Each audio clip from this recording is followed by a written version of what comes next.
Hello, everybody. Welcome to the Prospect Blueprint. I'm Kelly Kleinman. Today, we have with us a gentleman who has been in the thick of high school and college sports for over 4 decades.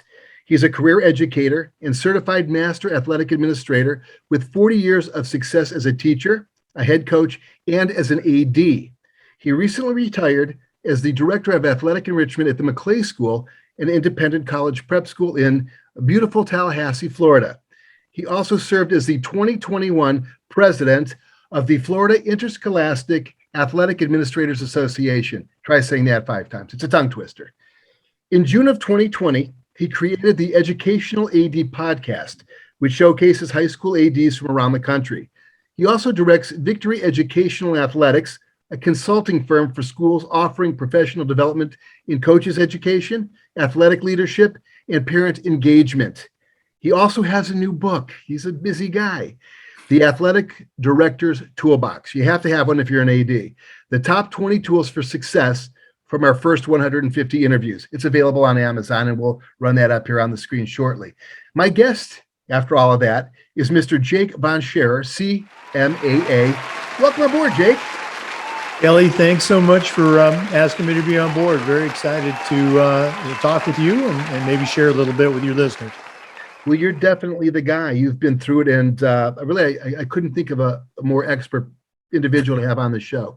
But let's get right into it, because you offer a very unique perspective on high school sports and what it takes to be successful, a recruitable amateur athlete, I should say, not only from a coaching perspective, but obviously from an AD's perspective as well. But first, what inspired you to be an athletic administrator, coach, and mentor? Well, it's odd that you should say that. It seems like I've been having that same conversation with a number of people the last couple of weeks. And as you mentioned, I retired this past year after 41 years.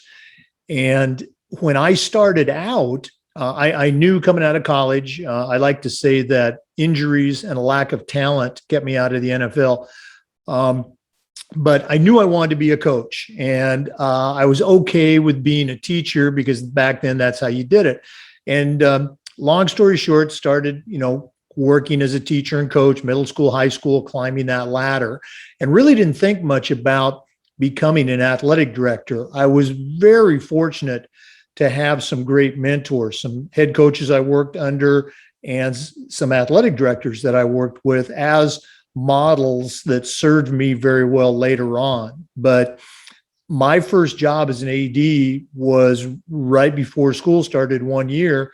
The principal came to me and said, "Hey, Johnny just quit. You're the athletic director." And so it was trial by fire. And again, there was a lot of help. So it struck me. And for a few years, I continued in both roles as a head football coach and as the athletic director before being approached by another school to just become their AD. And that's where I think I really began to truly become a professional athletic director. I got involved with our state association, got involved with the national association, the NIAAA, and it just really grew from there. So it wasn't some grand plan, but it allowed me to continue to stay involved in athletics, to have an impact on kids, not directly as a coach, but by helping coach their coaches so that they could, do the best job that they could. So it's just been great. I like to say it beats working for a living. I haven't had to work in 40 years, and then I got to retire. So that's pretty cool. You fell into it. Fate often cushions our falls. So here's a question for you, because you were a football coach as well and an AD. And as an athlete that's focused primarily on one sport, should I consider being a multi-sport athlete, and why? Well, it's certainly a hot topic these days. And, people generally are going to fall into, the extremes of that continuum. 100 years ago, back in the 70s, when I was in high school and in college, that's what you did. You did 2 and 3 sports. There were no year-round athletes. Now you see it quite frequently. Trying to speak objectively. And as a AD, as a coach, and as a parent, we had 3 kids. My wife was a career coach. Our 3 kids, we didn't force them, but they all did 3 sports through high school. All 3 played collegiately. So it really didn't hurt them. The research is very clear on this. It's an emotional issue, but if you look at the research is very clear that participating in multiple sports, particularly at the middle school and even at the high school level, is the way to go for, let's say, having fun and also for greater success. You talk to virtually any college coach, with the possible exception of college volleyball, and they're going to tell you, we want kids that are doing multiple sports, boys and girls. Number one, it reduces the likelihood of the overuse injury that you see in any sport, baseball, volleyball, basketball, whatever. How many year-round football players do you know about? They're out, they're running track, they're wrestling, they're playing basketball. It also makes you a better athlete through those cross-training drills that you're going to get doing other sports. And I think most important, it continues to teach you how to compete. It's great to go in the weight room and lift. It's great to go to your club and work on drills and skills and all of that stuff. But going out there, take your pick. It's soccer, it's wrestling, it's basketball, it's baseball, playing that other sport.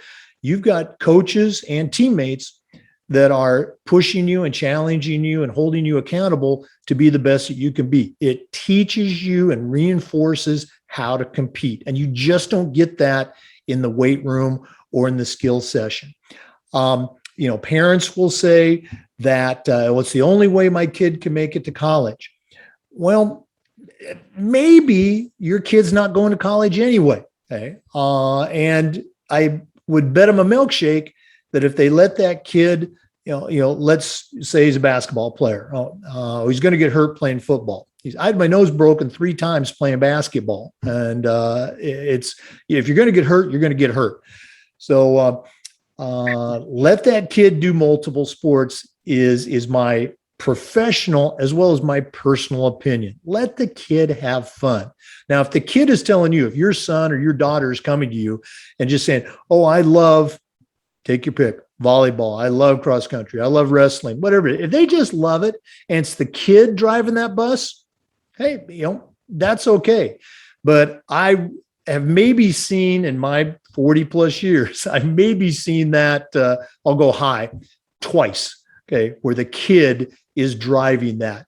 Almost all the time, it's the parent. So again, you asked the question, I gave you my answer. The research supports it. Do multiple sports. Your heart and your head should support that too. Yeah, it makes a lot of sense. I think there's probably some high school coaches who might not admit that they would prefer one sport, guys, to focus on their sport, but I tend to agree with you. Here's the next hot take, I think, and sort of a kind of a big topic right now. What's your take on kids transferring from high school to high school? And do you think that it's a trend or common practice now? And in what circumstances does it make sense? In my area, I know one young man, he's an amazing kid, but he literally transferred 4 or 5 times. He was in 4 or 5 different schools in the same conference. Right. There's a case here in Florida, guys, let's say 10 years ago, where a young man was at 4 different schools for basketball, a different school each year, 4 schools in 4 years, played Division I, and ended up, having a cup of coffee or so in the NBA. But if you're asking me, do I like it? Absolutely not. I guess I'm that cranky old guy sitting on his front porch. It used to be kids wanted to play for their high school team. Boy, I can't wait to wear that uniform. And now it's, hey, I need my reps. I need my cuts. I need the ball. What about me? And it just runs so contrary to how I was raised, how I was coached, And I just don't buy that it's a different time. Okay. Well, it's about, we want our kids to have fun. We want our high school kids and our college kids, to enjoy the experience. But whatever happened to, sucking it up and working harder? Hey, I'm not going to start as a freshman. Who does? Okay. I mean, that's still rare. And if you do, that's great. And if you don't, well, hey, maybe you need to work a little bit harder instead of looking for an easier way out. I'm not saying it's right, wrong, good, or bad, but my opinion is I just don't like it. The colleges loosen the transfer rules. And maybe there is a time to transfer. You're butting heads with the coach, or the coach is a jerk. I mean, it happens. Yeah. But I really don't like to see it, particularly at the high school level. But it's here, and I think you make the most of it. Would you consider? Well, here's a thought. I'm the parent of a middle school child athlete, he or she. Would you consider it a smart strategy to go out and actually scout high schools, sort of see who else they have in the pipeline, see what's going on, from a talent level, just to sort of be able to project what your possibilities might be at that particular school? Because here in the Thousand Oaks area, we could go to a number of different schools, and they're all pretty competitive. And so I would think that it might behoove somebody to go and see who's out there. If there's this one superstar kid who committed to a college playing at the position your kid wants to, and he's a year older, maybe you don't go to that high school. How do you get around it? Because kids do want their reps. They do want to have their opportunities. And sometimes high school coaches just don't provide that. It's just the way the coach is. Right. Well, to your question, should you go out and scout, the schools? I think you should. I think you should scout, what they offer athletically, but maybe before that, scout their academics. What's their college placement percentages? What's the student teacher ratio? What are the co-curricular activities that your son or daughter might be interested in? Music, drama, whatever. Yes, of course, interview those coaches, or, talk to them, look at the program. And it's really no different than choosing a college. Do you want an urban school? Do you want a rural school? Do you want a big school, small school? Do you want a school that's won championships for the last 20 years? Do you want a brand new school that's up and coming, where you can be part of their history and help write that story? Find that fit, for you, for the student as well as for the family.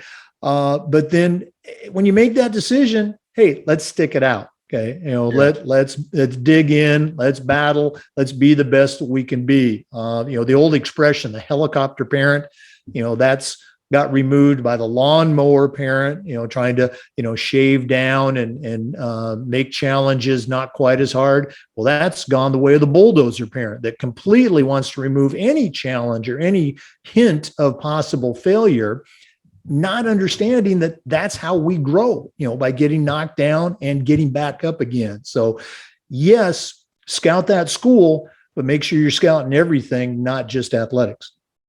So from that standpoint, as far as coaching is concerned and scouting the coach, is recruitment, and that would be college recruitment assistance, in a standard coaching contract? And how do you approach that from an AD perspective or from a coaching standpoint? How do you approach a college contract? Yeah, because a lot of, like, for example, we have a fellow out here, Jack Wilson, who was the coach at Thousand Oaks High School. He played pro ball. He was very good at getting colleges to come out and watch his players. He was a terrific recruiter. He's gotten several kids D1 deals. Of course, he got his son a D1 deal as well, but nonetheless, a very good coach.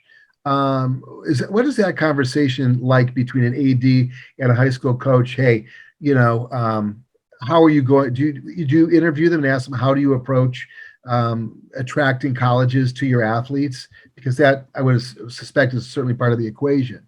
Sure. No, I mean, we talk about it, but again, every school is going to be different. I was at a private school, a couple of pretty good ones here in Florida for the last 20 years.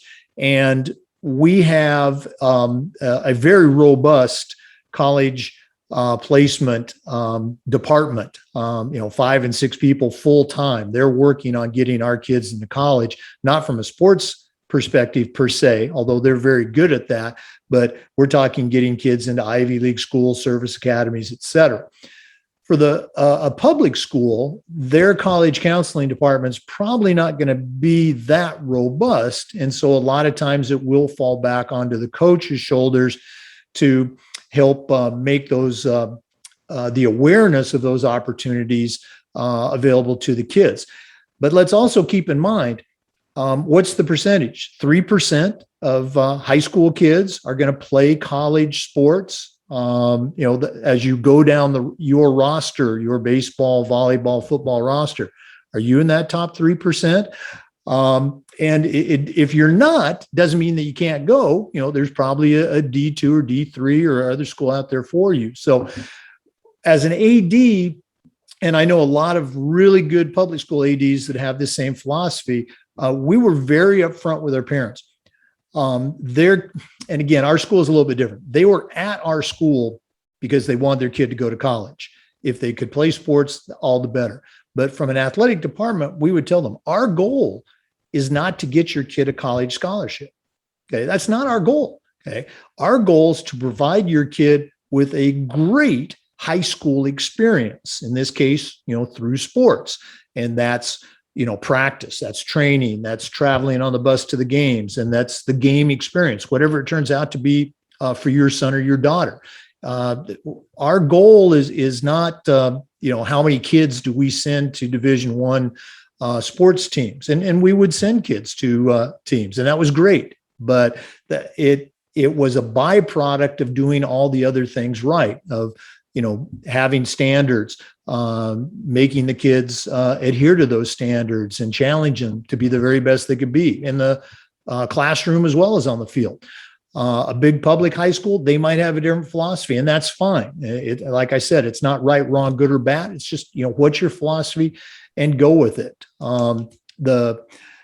If a coach has a kid that wants to go to college and has communicated that to him, coach, I really want to play college ball, whatever that is.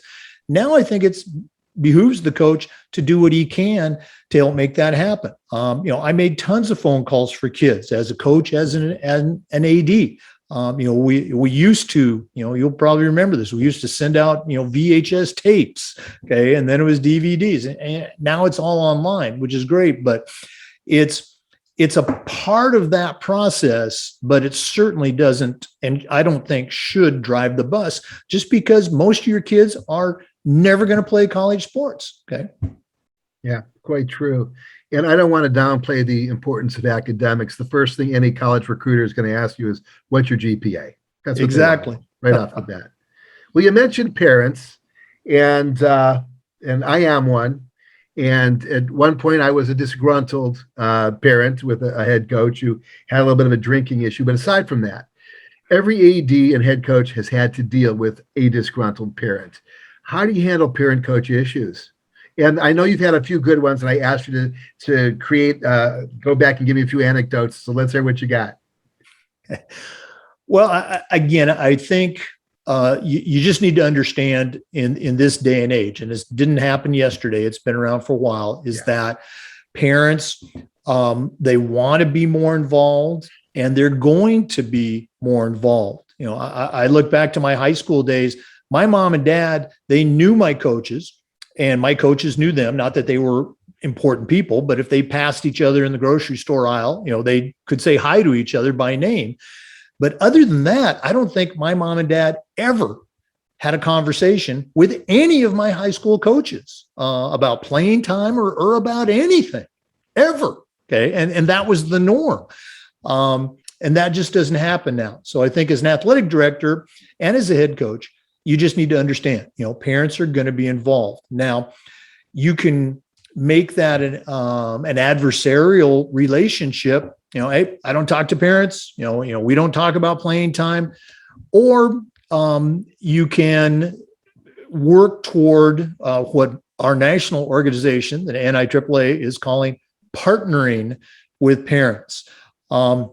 very quickly. We would do our parent meetings at the start of the year, start of the season, and we would tell our parents word for word, you are a very important part of this team. We want you involved, but these are the things we need you to do. And the number one thing was cheer like crazy for your kid, be a fan. And we talked in sub bullet points, help build the program, be a positive example, cheer for other kids. Don't just cheer for your own kid, cheer for other kids.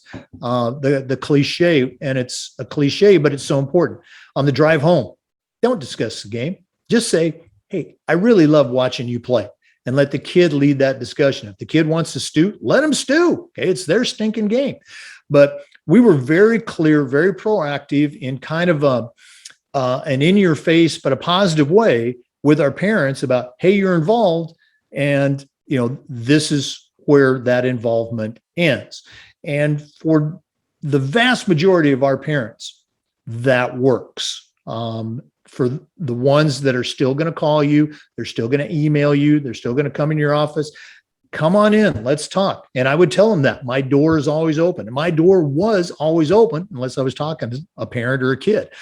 And the parent would come in and, they would have a concern. And regardless of how they couched it, can I come in and see you? Absolutely. Come on in.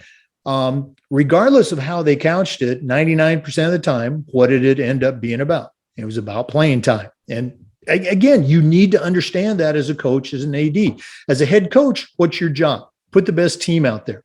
As a parent, what's their job? Be the number one supporter of their kid. And so they're looking at it from their kid's perspective, not from your perspective as a team.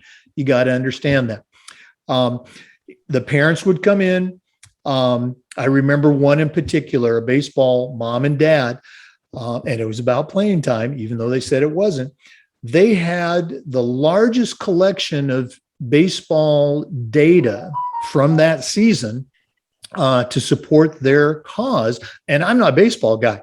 Yeah. And I just go, oh boy, that's very interesting. The dad kept talking about, well, he has the most quality at-bats of anybody on the team. And I'm, what the heck is a quality at-bat? I can see his batting average. It's 0.96. Okay. I'm looking at the stat sheet on Max Preps. He's got like 16 errors. And so I'm just letting him share all this stuff with me. And I said, well, I appreciate you coming in, positioning and, starting positions and playing time. That's a coach's decision. Talking about a varsity team. Is your son having a good time? Oh, he's having a great time. I said, well, let's just let him keep working, keep hustling. And ironically, about 2 weeks later, he had batted his way out of his slump and he's now starting. But, the parents were convinced that the head coach had it out for their kid and that, I was not being supportive of them. But I just said, hey, thanks for coming in. We appreciate it. I did follow up with my coach to ask what the heck a quality at bat was. We move on. And at some point, the 5 years I was at McClay, I had to ask this, or I had to make this statement 2 times. I said at the end of it, where they just really, they weren't saying, well, thank you. I said, well, maybe this isn't the right school for your child. Oh no, we love it here. I said, well, then why are we having this talk? So yeah. It is tough. And, parents do feel, I like I said, I had 3 kids and I felt for them when they were, not starting or whatever. It didn't happen that often, but you feel for your kids. I get it. And I would tell parents that I've sat in that chair. I know exactly what you feel. So you just have to understand it's part of the job. But I think the single most important thing is what I talked about earlier is you communicate, hey, this is how we roll. This is who we are. And, we want you involved. You've got some very important jobs to help us have a successful program, to help make sure your kid has a fun time. But this is how we roll. Yeah, makes sense. Well, we spoke about coaches. What do you look for when you hire one? What are some of the qualities that you look for in a good head coach, any sport? Well, I think for me, I want to hear when you're having that interview that they are really excited about their sport and excited about teaching it to kids, whether it's, the third middle school team, the kids that literally can't walk and chew gum, or your varsity team or beyond. You want to hear, you want to see, you want to feel that passion. I let them know right off the bat, and whether they're a varsity coach or that third middle school coach, I tell them, you could win every single game and I fire you the next day, or you could lose every single game and we're celebrating like, we just won the Super Bowl, because the kids are saying, boy, what a great experience. Boy, I wish we had 5 more games to play. Boy, I can't wait till next year. And for middle school or varsity, that's what I want to hear. Now, we also want to see on that day-to-day basis, we want to see instruction. We want to see encouragement. We want to see motivation. We want to see teaching strategies at an appropriate level. And at the varsity level, even at the middle school level, we do want to win. But as I mentioned earlier, the winning, we feel, is a byproduct of doing all the other things right, like coming to practice every day, working hard, supporting your teammates, being a good member of the school. That if there's talent there, we've got an idea how much talent is there. We want the coach to make it a little bit better. On those years where that cycle is down and, there's not as much talent as you might like, sure, we still want those coaches to be coaching those kids hard, encouraging them and doing the best they can. And as an AD, we have to do our jobs of proper scheduling, making sure we're not scheduling 6 defending playoff teams for our team that might be on a down cycle. Let's maybe, schedule a couple below classification and try to get a couple of those wins. And again, our schools, we were very fortunate. We won a lot. We hung a lot of state banners, which is great, but we also had full rosters. Our kids wanted to play. They wanted to be there. And our coaches did a great job of not just having winning teams, but, teaching kids. And again, it's a cliche, but it's a cliche because it's true. Those lifelong values of dedication, commitment, sacrifice, teamwork. They wanted to wear our school jerseys. They wanted to represent our school. That's what we want to see in our kids. And that comes from our coaches. Once in a while, you see some of those NFL players and they're in the lineup and they talk about the college they went to, so-and-so, Ohio State University, so-and-so, Orange High School, Cleveland, Ohio. It's right. Kind of an interesting thing. You want to take pride in that. It makes sense. So you're engaged with ADs from all over the country.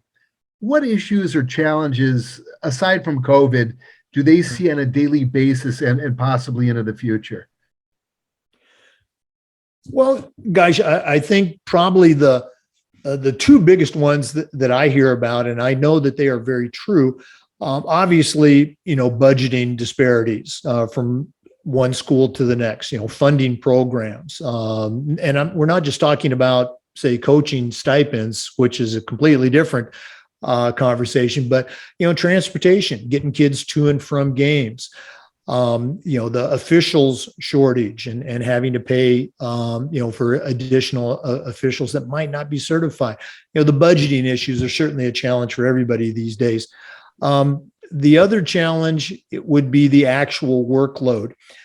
I was very fortunate at my, let's say the last 20 years, I was an AD where I was almost exclusively an athletic director. For a while I was a head football coach, but many ADs now, they're head coach in one sport, maybe they're an assistant in a second sport, and they're teaching multiple sections of whatever course they're certified in. It might be strength and conditioning, but that's still time that you are not able to devote to scheduling and supervising and making sure that all those athletic events run smoothly. I talk to ADs every month. I was going to say every week, and it might be that close, but I talk to ADs every month that they're teaching, let's say 5 out of 6 periods a day, coaching a sport. And oh, by the way, you're also the athletic director for all of the sports at your school. And it's just such a soul crushing experience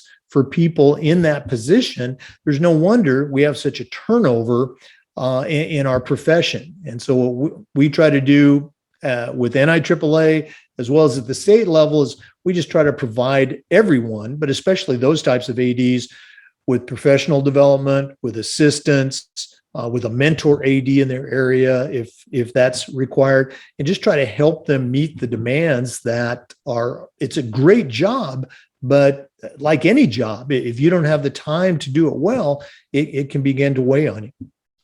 Yeah, I can imagine. Let's go into one more subject, which is sort of becoming a little bit more prevalent also, and that's the gap year. Now, many athletes develop later than others.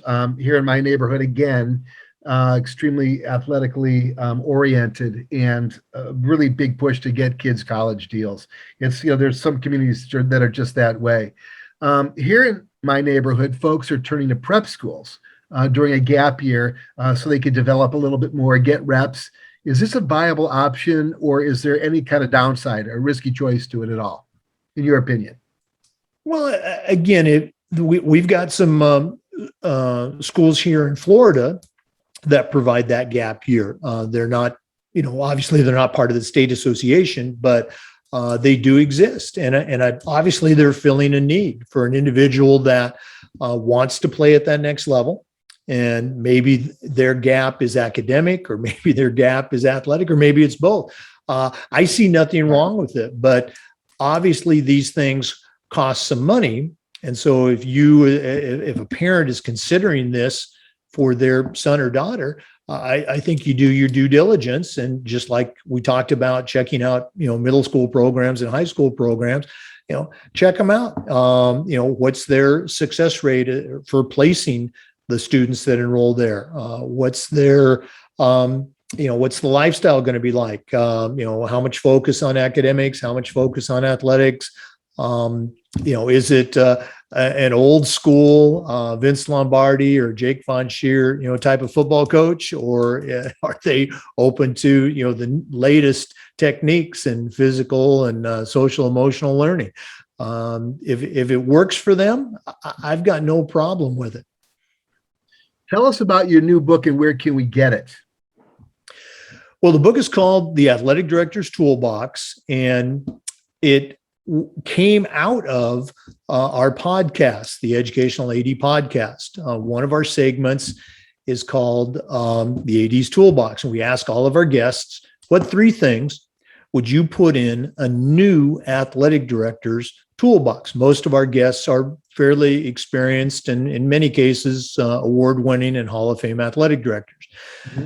So in the first 150 interviews that we did, we had a total of 473 tools. Now, many of that 473 were repeated, but what I did was I took all of them and I was able to arrange them into 20 different categories of tools. So that's where the top 20 tools for success came about. So these are suggestions from athletic directors across the country, even a couple of international ADs, but definitely some of the truly best in our business. It's been out for a couple of months now. It's available on Amazon. It's only $9.99. And we're continuing to do our interviews. Like I said, the first 150 went into the book. We're currently on number, I think we just posted number 218. So there's another 68. When we get to our second collection of 150, that's going to go into the second edition of the AD's Toolbox. And I'm thinking that might come out probably summer of 2022. But it was completely unexpected. One of our guests said, Jake, this would make a great book. And I go, seriously, you think so? And people, like I told you, people are listening to the podcast. So we're going to keep doing the interviews. People are, buying the book. So, we'll keep it going. I have one other question. We're going to go off script with this because you've impressed me. And I have a friend of mine who's an AD, and he finds it a very rewarding career. If I was a student, what curriculum, what journey would you suggest I take from an academic standpoint to get to that position? Well, gosh, that's a very good question. I know nowadays many colleges and universities are offering that as an undergraduate degree, athletic administration. Back in my day, it was, the PE major, the PE health major. And maybe you were even a history or a math major, but you wanted to coach. And that's what you taught history for 9 or 10 years, and you coached basketball or whatever. And then you kind of drifted into that AD position.